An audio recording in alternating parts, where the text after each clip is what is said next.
Hey guys, welcome back to another update from Maledictor. Let's jump on into this. And as usual, first off, we have more sprites, one of which is this shovel. So we now have shovels in the game. I'm sure everybody is thrilled about that.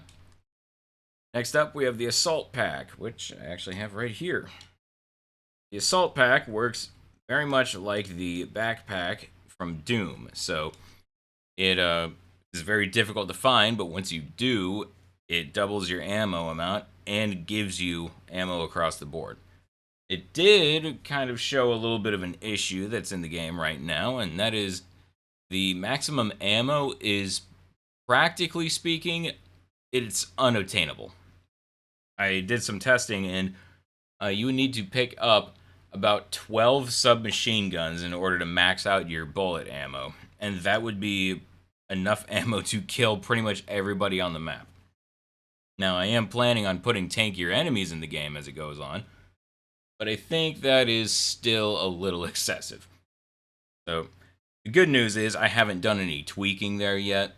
That's still base values from basically once I added all the guns into the game, which was, I think that was before I even got the first map started. So, that's going way back, so it's something that I need to adjust anyway. So, fortunately, we do have the backpack coded into the game already, though, so it works perfectly fine. So we've got that to look forward to. Next up, fixed pickup sprite height. And that, we go to our bullet ammo, rifle ammo. You can see this doesn't really affect you guys. It's more just nice for me, where before I would have to manually adjust the height of all of the pickups because they were centered, and that would mean that they would either be floating, the sprite would either be floating, or it would be clipping into the floor. So this way, they're all lined up perfectly with the floor, so I can just go drag them in like it's like it's nothing. It's just very, very simple. So that's just a little gift from me, but it is technically work on the game, so I put it in. Might be a little bit cheating, I don't know, but anyway. Next, larger bullet holes, and kind of in the same vein of that, larger hit effects.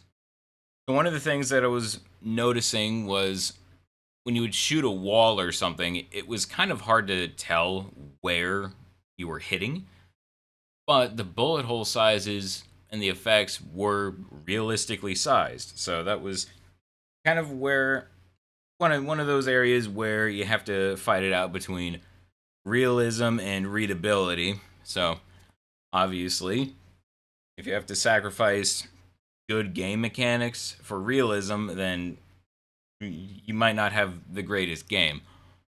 So I just increased the sizes so it's much easier to tell where your bullets are hitting.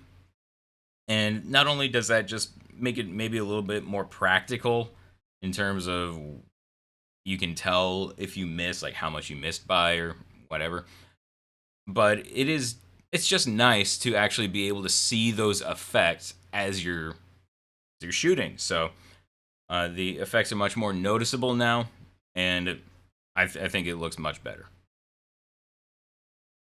And fixed weapon pickup light. One of the problems I was running into before was I have a light on the pickups here. Then you can see if we go to our, let's just say our M249.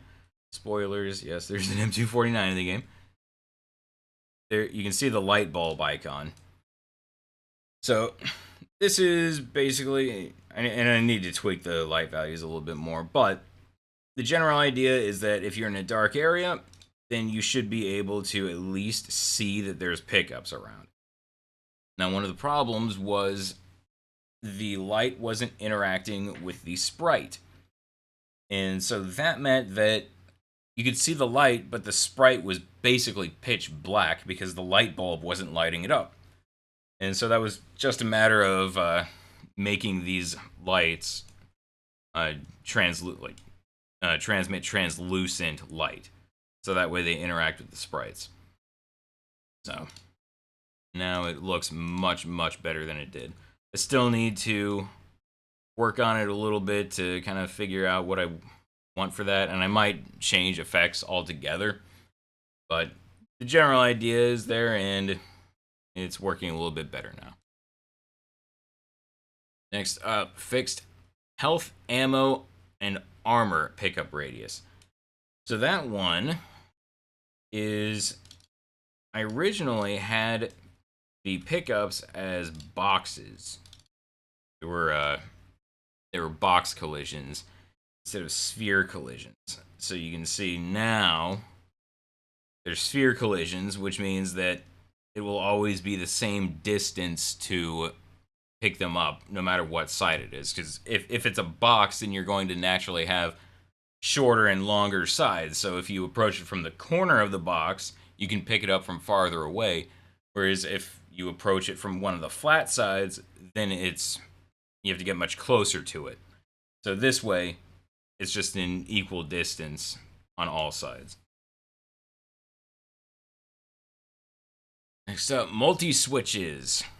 And we actually have one implemented right here. So multi-switches are switches that will have a function based on, it will open gates based on an order that it's got. So it is, it's kind of weird how I had to get it in, but fortunately not too terrible. It was just a little bit of braining it out. So basically, in terms of functionality, got this gate and this gate. They're both closed, but when you activate the switch, it will open this gate. And then when you activate the switch again, it will close this gate and open this one. So that way, that can kind of affect the flow of levels a little bit and maybe add a little bit more puzzling later on. For now, I'm just introducing the concept, and I'm not going full puzzle master just yet. So we'll see how that goes, though. But we've got the functionality in, and it can be used for up to, I believe, 4 doors. It might even be able to go higher than that. I can't remember quite how I coded it since that was earlier on in the month. But anyway, it can work and it is very expandable. Next, we've got more materials. In fact, you're looking at one of them. We've got more materials in the game, and some, like this cobblestone effect. I actually had this into the game for months, but I never actually just turned it into a material. I didn't have a use for it until I was just looking through my texture files and found it. And I really like it. So getting a lot more variety here, and everything's looking nice. And the good news is that I can always go back into previous levels and spruce them up once I have more materials and everything. So it's all good. And next, E1M4 progress. Yeah, you can probably tell. I believe last update we only had this room right here and this tunnel here, but okay, so we have expanded out quite a bit. Got a whole underground system in here as well.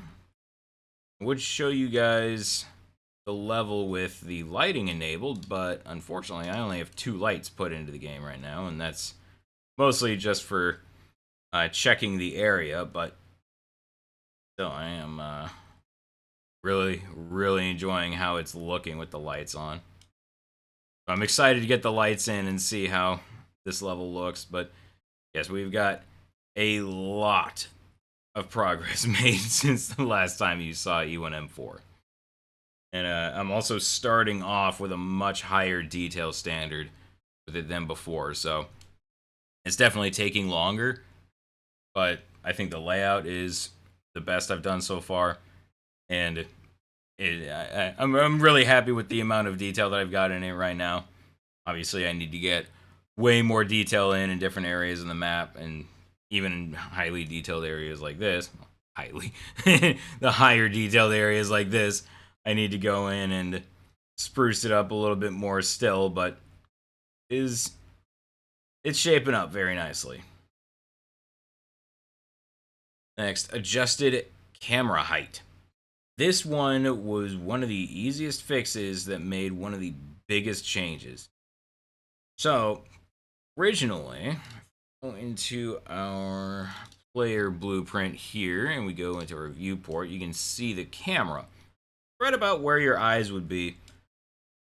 And originally, remember 66. If I mess this up and can't remember what the good looking height is, then I have it on video now.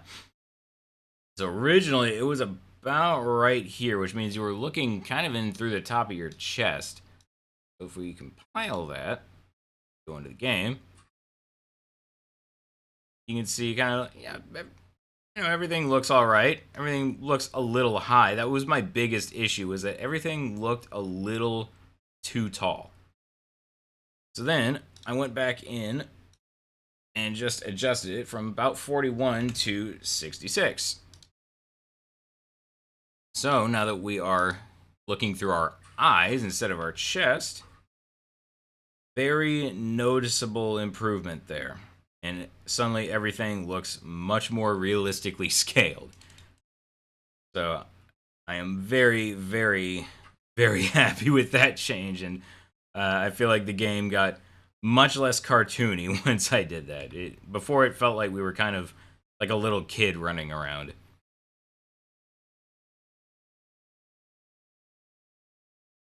Anyway, we got that in. Next, fixed flat doors. Oh boy. So, flat doors, things like these gates, basically gates or doors that you can see through, that have transparency on them. Those are flat doors, I call them. And they're called flat doors because ordinarily the doors have this little wedge between them. They're essentially a little I mean, they start off technically as a cube, but it's a little 3D block placed between them, and it's got a sprite on each side for the door. So that way it just gives the doors a little bit more mass and makes it to where when you open it and you look at it from the side just head on, then it's not just one pixel thin and it just disappears when you look at it at the right angle. Instead, it actually has some mass to it, so it looks like a door when it's open. But if it has transparency, you can't really have that, so it has to be flat.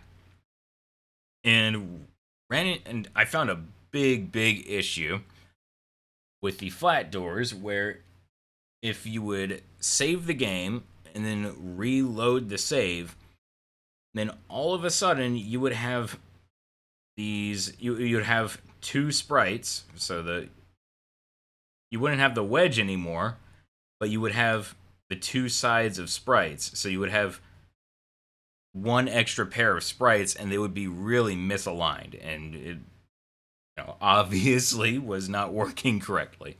So I had to go in and I fixed it so that now the gates work correctly, and more importantly, they save correctly. So now you can save load them and they work as they should. And fixed door material saves. So another issue that I was running into with doors was you can have materials on the doors. Like if we go into the game here, and if we hit this door, it does the hitting wood effect. Whereas, let's go in here. Let's hit this gate.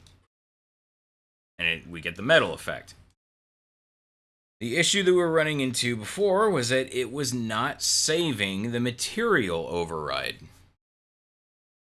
So that would mean that I could get it set up in the editor so that your first playthrough, the door would have a metal material override, or wood in that case, and it was working as intended. But then once you saved the game and then reloaded, it has to delete all the doors and put them back in, and it would not remember the material.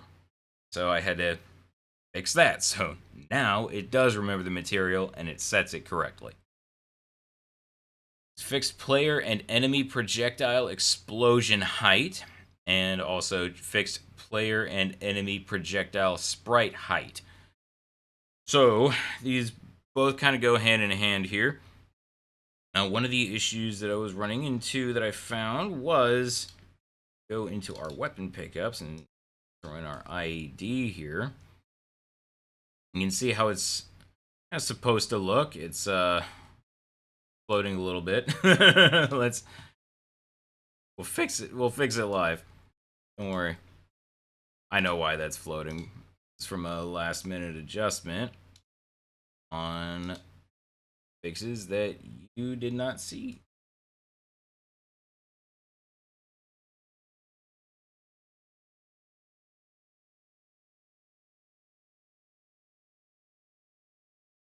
Is that about right?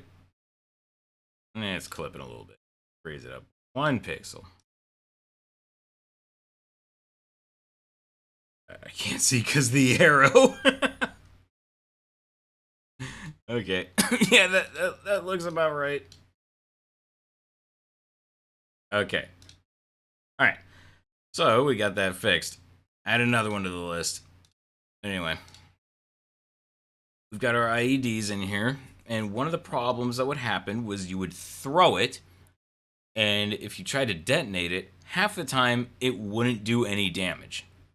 So the issue that was happening there was that the origin of the explosion, actually it might help if I show you. If we go weapons and we go into, let's see, I think this is actually in projectiles. So if we go into our projectile base, then this right here is what's important. Originally, I was using actor location as the origin for the explosion. So basically what that means is it would just get kind of an average of where the IED was when you threw it out. And it would also do this with every projectile, by the way. So it would do it for Molotovs, it would do it for other ones that I'm not telling you that are in the game yet. So it would do it for all projectiles. It would take the average of its location and then originate the explosion from there. And the explosion is blocked by world static. World static is just a property that you assign to different things. So world static would be something that basically is reserved for things that don't move or anything and don't really interact that much. So something like a wall. So that way you can have explosions get stopped by walls. And so what was happening was that average location was actually ending up under, it was ending up in the floor. And so the explosion was originating inside the ground and was getting blocked by the world static channel. So most of the time, explosives wouldn't do anything. And that was, I know that sounds weird that it went for that long without me noticing that explosions weren't doing damage, but I don't really have explosives in the game yet. I've got the Molotovs in the game, but I tend to use those much more like dynamite from Blood, where you go for direct hits instead. So this should make the Molotovs actually way more useful now. So the solution to that, you see now, instead of just using the average actor location, we use explosion origin and the world location of that. We go in here, you can see this tiny little dot right here, explosion origin. So it originates a little higher up than in the center. of the total projectile. Although kind of in the center of the IED sprite, so that works out. So now it's guaranteed to always be above ground, and it is going to originate from there. So it originates maybe slightly high, but it makes it to where it works perfectly now. So that's nice. And then the sprite height that I'm talking about is, if we go here, we get next to the one light in the game. We toss that out, then it was like you saw before, where it was kind of just floating. It's floating off the ground, but now it does not float anymore, so it works. We got that fixed. Then fixed an IED charge bug. Show this off too. Pick up an IED, and it's the same with the Molotovs. You click and hold, and it fills up this meter. Throw it, and then you get increased throw distance. And then if you just click and release, then it drops it really close. So one of the things that I was running into was if you could click and hold and it would charge just perfectly fine, but if you tried to click and just drop it, then it would actually it would hold the charge and it would never stop charging. So I had to go in, and fortunately it was not that big of an issue to get it fixed, but I can go into my IED blueprint. You'll see I was very, very thankful that it was as easy of a fix as it was. Basically, all it was moving this from here to here. But, yeah, the IED code is kind of kind of terrible to have to deal with. It works, and it works well, but man, I do not ever want to mess with it. I will be perfectly happy if I never have to come back to the IED code. And most of the reason for why it's such a mess, having to use gates and stuff like this, that is entirely so that when you run out of IEDs, throw in a pickup, is entirely so that you can just go ADD here. So we're out of ammo. We can keep on clicking the phone detonator, switch weapons, pull out the detonator again, and just keep messing around. That is why the code, that is legitimately why the code is such a mess there. Just so that you can mess with the detonator when you have no ammo. It's important. And then reduced self-damage for player. This was actually much more of a knowledge check than anything else. So go into our weapon blueprint here.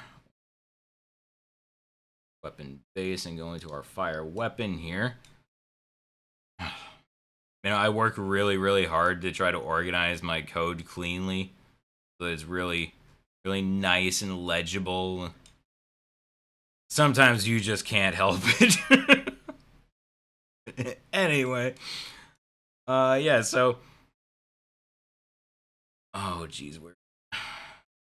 Here, okay. So, before, I just had these apply damage nodes here.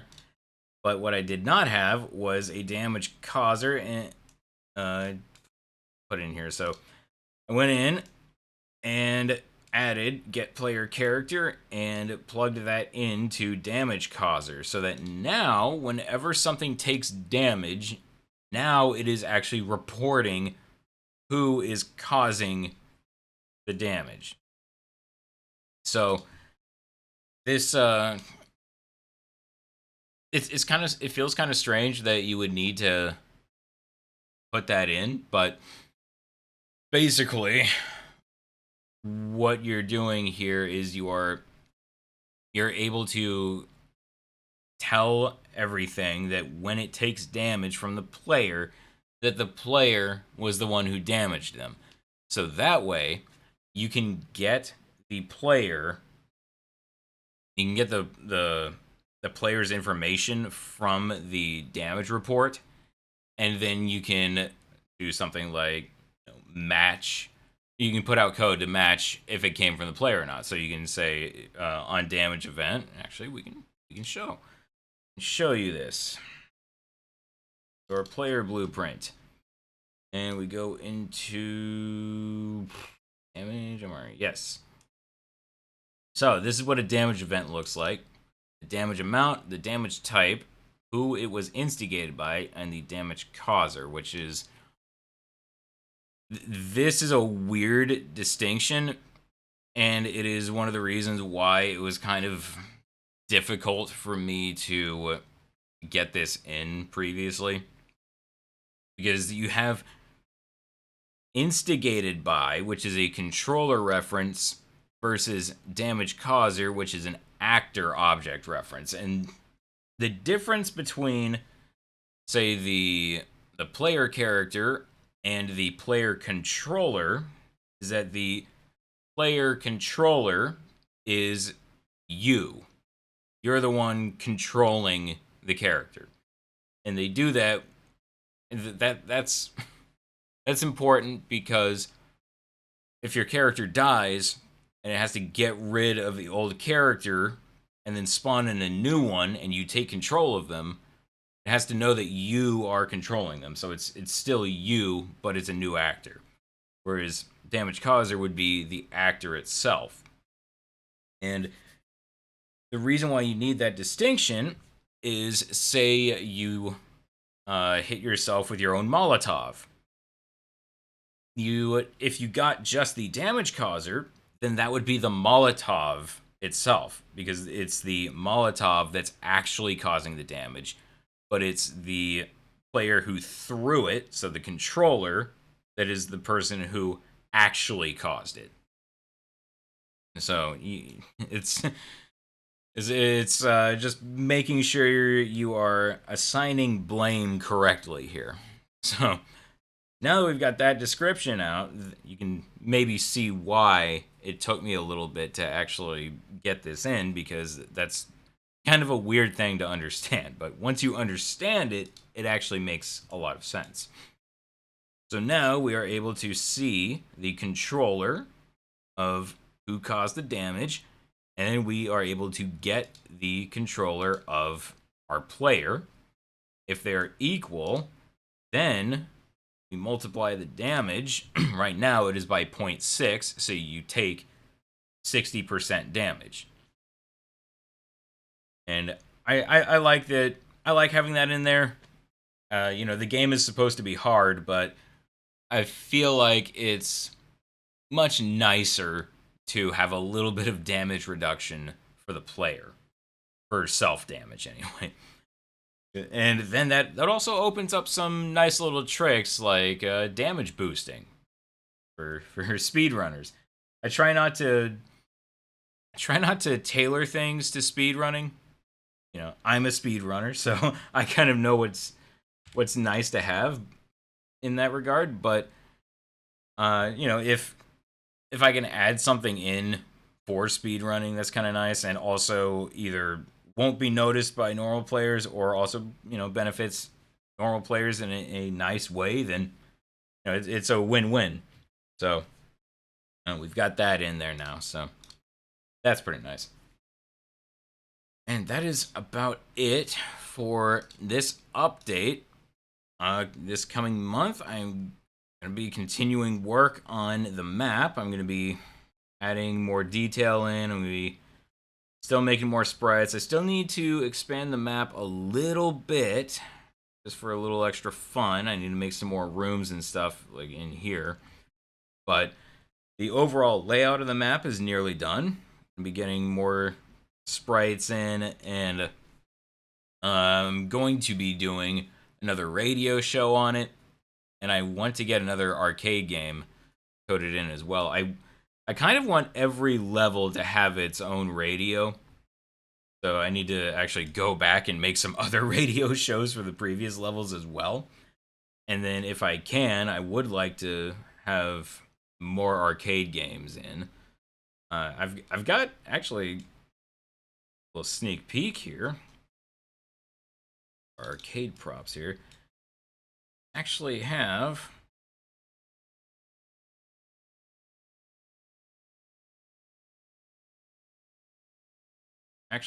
two other games started. They've each got their own challenges here. This is a coin dropper game, and the reason I haven't finished this one out yet is that it it has a bad habit of dropping the coin, and then the coin is so small that it just falls into here, like it just clips straight through the wall, and obviously not ideal. So I need to figure that out a little bit more. And then this one, our little cannon shot game. This is all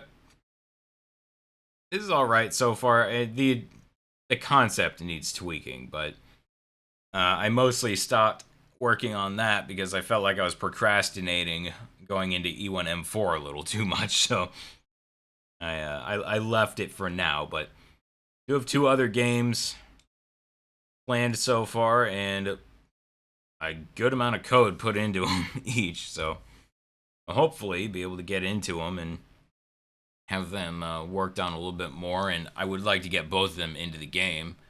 I do really like having these arcade games in the game. And what I want to do is eventually be able to have a bonus level that's just an arcade with all the arcade games in it. But anyway, that'll be for later. So that's what I'm going to be trying to work on. I also need to add in another enemy type. I've got the concept and everything done for it, and I've got them ready to go. I just have to do all the sprites, which takes an unfortunate amount of time to do all the sprite work for them. It is what it is. Anyway, that's it for now. So thank you everybody for watching. I appreciate it. I will see you all next month.